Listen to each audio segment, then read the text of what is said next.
నమస్తే, welcome to KK news. నేను శ్రీదేవి. వివేకానంద రెడ్డి హత్య కేసులో కీలక మలుపు. ఈ విషయంలో నిందితుడిగా భావిస్తున్న అవినాష్ రెడ్డికి సుప్రీంకోర్టు నోటీసులు జారీ చేసింది.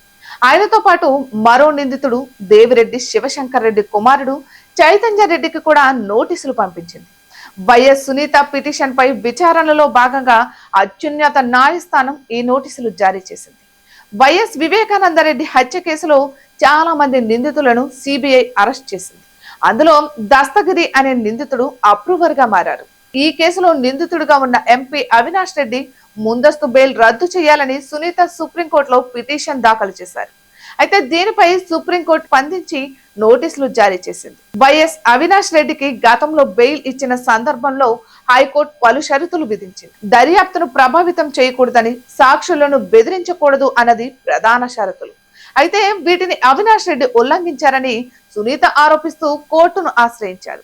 ఈ మేరకు కోర్టు నోటీసులు ఇచ్చింది. దీంతో ఈ కేసులో కొత్త పరిణామాలు చోటు చేసుకునే అవకాశం ఉంది. ఇక వివేకానంద రెడ్డి హత్య కేసుకు సంబంధించి విచారణలో చాలా జాప్యం జరుగుతూ వస్తోంది. 2019 మార్చి 15న వివేకానంద రెడ్డి దారుణ హత్యకు గురయ్యారు. సిబిఐ విచారణ 4 అడుగులు ముందుకు పడితే 5 అడుగుల వెనక్కి అన్న పరిస్థితి నెలకొంది. ఒకవైపు సునీత న్యాయ పోరాటం చేస్తుండగా ఈ కేసులో నిందితులందరికీ బెయిల్ లభిస్తుండడం విశేషం. ఈ తరుణంలో వైఎస్ సునీత ఇటీవల కడప ఎస్పీని కలిశారు. ఎంపీ అవినాష్ రెడ్డి పాత్ర ఉంటుందని అనుమానం వ్యక్తం చేశారు. అయితే ప్రస్తుతం రాఘవరెడ్డి పరారీలో ఉన్నారు.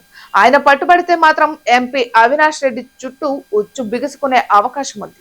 ఇటువంటి మరెన్నో వీడియోస్ కోసం కేకే న్యూస్ తెలుగు ఛానల్ ని సబ్స్క్రైబ్ చేసుకోండి.